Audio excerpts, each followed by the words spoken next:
നമസ്കാരം.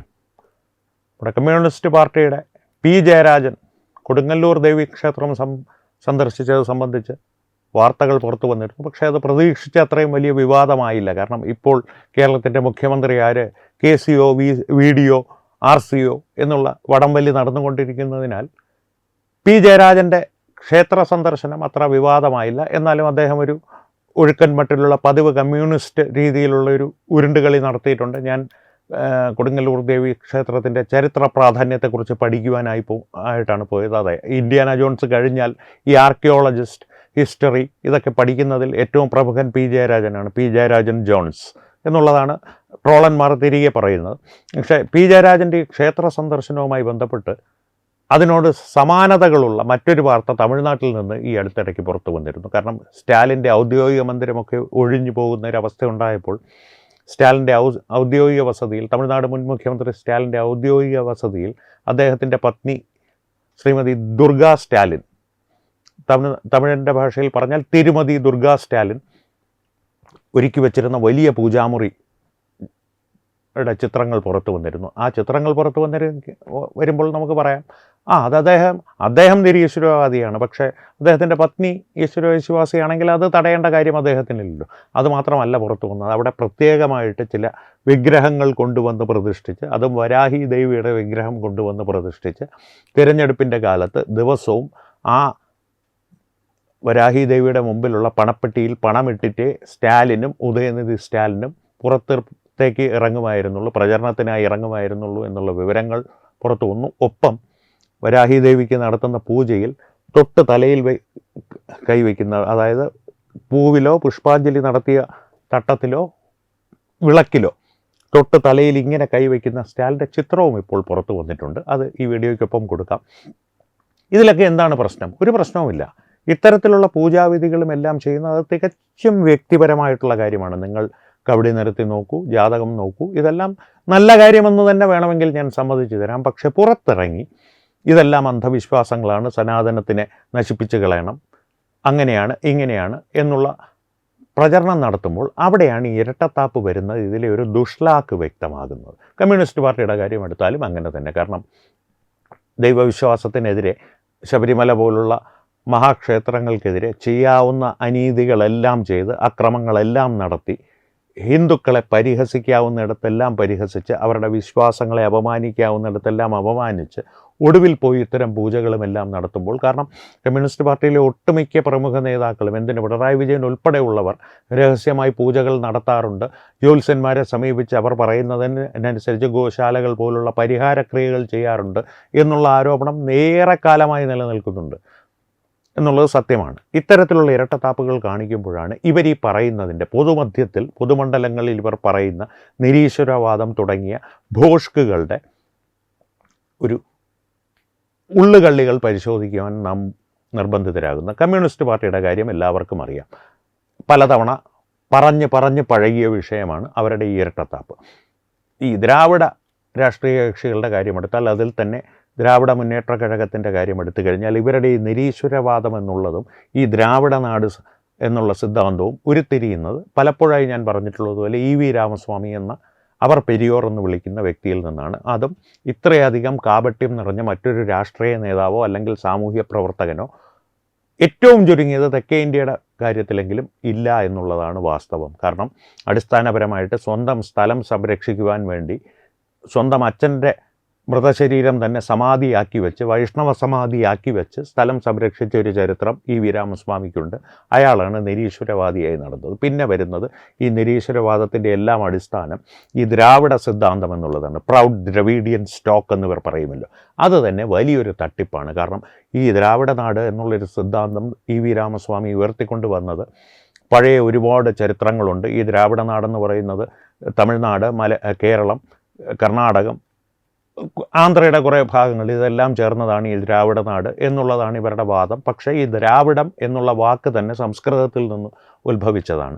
തന്നെയുമല്ല, ഈ തമിഴിൻ്റെ മാത്രം ഒരു ചരിത്രം പരിശോധിച്ചാൽ 2000 വർഷങ്ങൾക്ക് മുമ്പുള്ള സംഘകാല ഇലക്യങ്ങൾ എന്ന് പറയുന്ന സംഘകാല കൃതികൾ, അവയിലൊന്നും ഈ ദ്രാവിഡം എന്നുള്ള വാക്കിനെ ഒരു പ്രമുഖ ആശയമായി മുന്നോട്ട് വയ്ക്കപ്പെട്ടിട്ടില്ല. കാരണം ഈ ദ്രാവിഡമെന്ന് പറയുന്നുണ്ട്, അതായത് ദ്രവത്താൽ ചുറ്റപ്പെട്ട നാട്, അതിങ്ങനെ പറഞ്ഞു പോകുന്നതല്ലാതെ ദ്രാവിഡ നാട് എന്നുള്ളൊരു ആശയം ഒരു രാജാവോ അല്ലെങ്കിൽ ആ നാട്ടിലെ ജനങ്ങളോ സ്വീകരിച്ചതായിട്ടോ കൈക്കൊണ്ടതായിട്ടോ സംഘകാല കൃതികൾ പറയുന്നില്ല.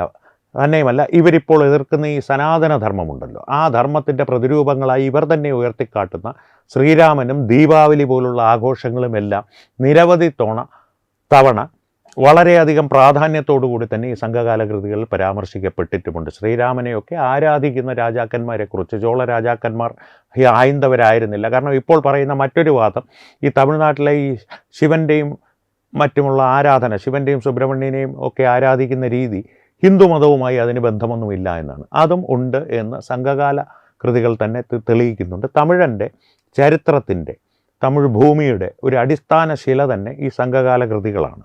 അതിനൊരു സംശയവും വേണ്ട. ഇനി മറ്റൊരു കാര്യവും കൂടി പറഞ്ഞ് അവസാനിപ്പിക്കാം. കാരണം ഇത്തരത്തിലുള്ള ഒരു ഇരട്ടത്താപ്പ് ഇവർ മുന്നോട്ട് വയ്ക്കുന്നത് എന്തിനാണ്? കാരണം ഒരു വിശ്വാസത്തിൽ അടിസ്ഥാനമായി അല്ലെങ്കിൽ സ്വന്തം ജീവിതം ഒരു വിശ്വാസത്തിൽ അടിസ്ഥാനമായി മുന്നോട്ട് കൊണ്ടുപോകുന്ന ഒരു സമുദായത്തെ ഭരിക്കുവാൻ ഇത്തരത്തിലുള്ള അത്രയധികം ശക്തമല്ലാത്തൊരാശയവുമായി മുന്നോട്ട് വരുന്നവർക്ക് എളുപ്പം സാധിക്കില്ല. ബ്രിട്ടീഷുകാർ ചെയ്ത അതേ കാര്യം തന്നെ. കാരണം ആദ്യം അവർ ചെയ്തത് ഇവിടുത്തെ തദ്ദേശീയമായ വിദ്യാഭ്യാസ രീതികളെ ഇല്ലാതാക്കി, സംസ്കാരത്തെ ഇല്ലാതാക്കി. സംസ്കാരം എന്ന് പറയുമ്പോൾ അത് ആരാധനാക്രമങ്ങളാവാം, കളരിപ്പയറ്റ് പോലുള്ള ആയോധന മുറകളാകാം. ഇവയെല്ലാം ഇല്ലാതാക്കി തടസ്സപ്പെടുത്തി ഒരു സംസ്കാരത്തെക്കുറിച്ച് അവരുടെ ഉള്ളിൽ, ഇവിടുത്തെ ജനതയുടെ ഉള്ളിൽ ഒരു അധമബോധം സൃഷ്ടിച്ച് വിദ്യാഭ്യാസത്തിലൂടെ അത്തരത്തിലൊരു ജനതയെ അടിമകളാക്കി കൊണ്ടുപോകുന്ന ബ്രിട്ടീഷുകാരുടെ രീതി തന്നെയാണ് EV രാമസ്വാമി പോലെ ഒരാൾ പരീക്ഷിച്ചത്. അതുകൊണ്ട് തന്നെ EV രാമസ്വാമിയെ ആദ്യകാലങ്ങളിൽ, അതായത് അയാൾ ജീവിച്ചിരുന്ന കാലത്തെല്ലാം തള്ളിപ്പറഞ്ഞിരുന്ന ദ്രാവിഡ രാഷ്ട്രീയ കക്ഷികൾ DMK, കാരണം EV രാമസ്വാമിയുടെ ദ്രാവിഡ കഴകത്തിൽ നിന്ന് വേർപെട്ടാണ് ദ്രാവിഡ മുന്നേറ്റ കഴകമുണ്ടായത്. DKയിൽ നിന്നാണ് DMK ഉണ്ടായത്. EV രാമസ്വാമിയെ അദ്ദേഹത്തിൻ്റെ വളർത്തുമകളെ തന്നെ വിവാഹം കഴിച്ച കാരണം മുൻനിർത്തി DMKയുടെ ആളുകൾ, അണ്ണാദുരൈ ഉൾപ്പെടെയുള്ളവർ തള്ളിക്കളയുകയും ഇത്രയും അധികം ആഭാസനാണ് ഇയാളെന്നുള്ള രീതിയിൽ വളരെ വൃത്തികെട്ട ഭാഷയിൽ അവരുടെ പ്രസിദ്ധീകരണങ്ങളിലൂടെ അഭിസംബോധന ചെയ്യുകയും, കരുണാനിധിയെ പോലുള്ളവർ. അണ്ണാദുരൈ വളരെ കുറച്ചും കൂടി ഒരു സഭ്യമായ ഭാഷയാണ് EV രാമസ്വാമിയെ വിമർശിക്കാൻ ഉപയോഗിച്ചത്. കരുണാനിധിക്കൊന്നും യാതൊരു ദാക്ഷിണ്യവും ഇല്ലാത്ത രീതിയിൽ അസഭ്യം തന്നെ പറഞ്ഞാണ് EV രാമസ്വാമിയെ അവർ വിമർശിച്ചിരുന്നത്. അതുകൊണ്ട് തന്നെ അത്തരത്തിലൊരാളുടെ ആശയം ഇവർ എന്തിനാണ് വീണ്ടും കയ്യിലെടുത്തത്? അത് അടിസ്ഥാനപരമായിട്ട് സനാതനധർമ്മത്തിനെക്കുറിച്ചുള്ള ഒരു അവബോധം BJPയിലൂടെയും മറ്റ് ഹിന്ദുമുന്നണി കക്ഷികളിലൂടെയും തമിഴ്നാട്ടിൽ വളരുന്നു എന്നുള്ളൊരു ഭയം അവർക്ക് നേരത്തെ ഉണ്ടായത് കൊണ്ട് തന്നെയാണ്. പ്രത്യേകിച്ച് 2014 മുതൽ. 2014 മുമ്പ് തന്നെ ഒരു ഹിന്ദു മുന്നേറ്റ കഴകമാണെങ്കിലും ഹിന്ദു മുന്നണി കക്ഷിയാണെങ്കിലും H രാജയെ പോലുള്ളവരാണെങ്കിലും എല്ലാം ഇത്തരത്തിലുള്ളൊരു അവബോധം ജനങ്ങളുടെ ഉള്ളിൽ വളർത്തുവാൻ ശ്രമിച്ചിരുന്നു. ഒപ്പം ഈ ആദിയോഗി ജഗ്ഗി വാസുദേവിനൊക്കെ നേരെയുള്ള അവരുടെ ആക്രമണങ്ങൾ ശ്രദ്ധിച്ചാൽ മാത്രം മതി. അത് കൃത്യമായി ഒരു സംഘടിതമായൊരു ആവാസ വ്യവസ്ഥ ഹിന്ദുക്കൾക്കുണ്ടാവാതിരിക്കുവാൻ വേണ്ടിയാണ് ജാതി പറഞ്ഞും ഭാഷ പറഞ്ഞുമൊക്കെ ഇവർ ഹിന്ദുക്കളെ തെറ്റിക്കുവാൻ ശ്രമിക്കുന്നത്. സനാതനധർമ്മം ഡെങ്കു മലേറിയ പോലെയുള്ളതാണ് എന്ന് പരസ്യമായി പറഞ്ഞിട്ട് വീടിൻ്റെ ഉള്ളിൽ ചെന്ന് വരാഹി ദേവിയെ പൂജിച്ച് നെറ്റിയിൽ കുങ്കുമവും തൊട്ട് പുറത്തിറങ്ങുമ്പോൾ അത് മാച്ച് കളഞ്ഞ് ഇറങ്ങുന്നത്, അല്ലെങ്കിൽ ആരതി തൊട്ട് കണ്ണിൽ വെച്ച് പുറത്തിറങ്ങുന്നത്. ഇത്തരത്തിലുള്ള ഇരട്ടത്താപ്പുകൾ ദ്രാവിഡ കക്ഷിക്കുമുണ്ട്, കമ്മ്യൂണിസ്റ്റുകാർക്കുമുണ്ട്, സ്റ്റാലിനുമുണ്ട്, P ജയരാജനുമുണ്ട്. കാരണം ഇതിൻ്റെ എല്ലാം അടിസ്ഥാനം ഒന്ന് തന്നെയാണ്. ഈ ദ്രാവിഡ കക്ഷികളെന്ന് പറയുന്നത് ഈ കമ്മ്യൂണിസ്റ്റ് പാർട്ടിയുടെ സിദ്ധാന്തങ്ങളുണ്ടല്ലോ, അതായത് ലോകം മുഴുവൻ ദുർഗന്ധം വമിക്കുന്ന എന്തോ ദ്രാവകം പോലെ ഓടയിലേക്ക് ഒഴുക്കിക്കളഞ്ഞ് ഭാരതത്തിലെത്തിയപ്പോൾ സുഗന്ധദ്രവ്യമായി ചിലർ മാറ്റിയെടുത്ത ആ കമ്മ്യൂണിസ്റ്റ് സിദ്ധാന്തം, അതിൻ്റെ മേൽ ഈ പ്രാദേശികവാദത്തിൻ്റെ പുതപ്പിച്ച് ഉരുവാക്കിയെടുത്തൊരു സിദ്ധാന്തം മാത്രമാണ് ഈ ദ്രാവിഡ സിദ്ധാന്തം. രണ്ടും ഒന്ന് തന്നെയാണ്, പ്രത്യേകിച്ച് വ്യത്യാസമൊന്നുമില്ല. കാരണം ഇവർ പലപ്പോഴും ഈ അതിനാടകീയമായി തമിഴ്നാട്ടിൽ വിളിക്കുന്നു തോഴ, നമ്മുടെ സഖാവേ എന്നുള്ള. ഇപ്പോൾ ഇവിടുത്തെ സഖാക്കൾ പോലും പരസ്പരം സഖാവേ എന്ന് വിളിക്കാറില്ല. കാരണം അത് ഏതാണ്ട് ഒരു വലിയ തെറിയായി മാറിയിരിക്കുന്നു കേരളത്തെ സംബന്ധിച്ച് ഇന്നത്തെ കാലത്ത്. പിണറായി വിജയൻ അതിന് ആക്കം കൂട്ടി എന്ന് മാത്രം, ഒരു ഉപകരണമായി പ്രവർത്തിച്ചു എന്ന് മാത്രം. അതുകൊണ്ട് തന്നെയാണ് പറയുന്നത്, ഈ ഒരു ഇരട്ടത്താപ്പ് തിരിച്ചറിയണം. ഇവർ P ജയരാജൻ കൊടുങ്ങല്ലൂർ ദേവീക്ഷേത്രം സന്ദർശിച്ച് അമ്മയുടെ അനുഗ്രഹം വാങ്ങുന്നതിൽ എനിക്കെന്തെങ്കിലും പരാതിയുണ്ടോ? നിങ്ങൾക്ക് എന്തെങ്കിലും പരാതി ഉണ്ടാവേണ്ട കാര്യമുണ്ടോ? ഇല്ല. സ്റ്റാലിൻ വരാഹി ദേവിയെ പൂജിക്കുന്നതിൽ എന്തെങ്കിലും തെറ്റുണ്ടോ? ഒരു തെറ്റുമില്ല, നല്ല കാര്യം. പക്ഷേ ഇത്തരത്തിലുള്ള പ്രവർത്തികൾ രഹസ്യമായി ചെയ്യുന്നവർ പരസ്യമായി ഈ പ്രവർത്തികളെ തന്നെ തള്ളിപ്പറഞ്ഞ് അതിനെ അപമാനിക്കുവാൻ ശ്രമിക്കരുത്. ഫലം കിട്ടില്ല എന്നുള്ളത് നിൽക്കട്ടെ, അത് വ്യക്തിപരമായിട്ടുള്ള കാര്യം. പക്ഷേ ഇത്തരത്തിലുള്ള ഇരട്ടത്താപ്പിനെ ഗ്രാമ്യമായി എം മണിയുടെ ഭാഷയിലാണ് സത്യത്തിൽ തുറന്നു കാണിക്കേണ്ടത്. അത് ഞാൻ ചെയ്യുന്നില്ല. അത് വേണമെങ്കിൽ നിങ്ങൾ ചെയ്തോളൂ. പക്ഷേ കമൻറ്റുകളിൽ വേണ്ട. കമൻറ്റുകളിൽ സഭ്യമായ അഭിപ്രായങ്ങൾ, നിങ്ങളുടെ ഈ വിഷയത്തെക്കുറിച്ചുള്ള അഭിപ്രായങ്ങൾ രേഖപ്പെടുത്തുക. വീണ്ടും കാണാം. നന്ദി, നമസ്കാരം. വിട്ടുവീഴ്ചയില്ലാത്ത നിലപാടുകളുമായി ദേശീയതയുടെയും സമാജത്തിൻ്റെയും ശാക്തീകരണത്തിനു വേണ്ടി തത്വമയിയുടെ ജൈത്രയാത്ര തുടരുകയാണ്. യൂട്യൂബിൽ മാത്രം തത്വമയിക്ക് 10 ലക്ഷം സബ്സ്ക്രൈബേഴ്സിലേക്ക് എത്താൻ ഏതാനും ചുവടുകൾ മാത്രമാണ് ബാക്കി. മറ്റ് സോഷ്യൽ മീഡിയ പ്ലാറ്റ്ഫോമുകളിലും തത്വമയിയുടെ നിറസാന്നിധ്യം തുടരുകയാണ്. ഈ അവസരത്തിൽ ഞങ്ങൾക്ക് നിങ്ങളോടുള്ള അഭ്യർത്ഥന ഞങ്ങളോടൊപ്പം നിൽക്കുക എന്നുള്ളതാണ്. നിങ്ങൾ ഉപയോഗിക്കുന്ന ഏത് സോഷ്യൽ മീഡിയ പ്ലാറ്റ്ഫോം ആണെങ്കിലും ഞങ്ങളുടെ വരിക്കാരാകുക, ഞങ്ങളെ സബ്സ്ക്രൈബ് ചെയ്യുക.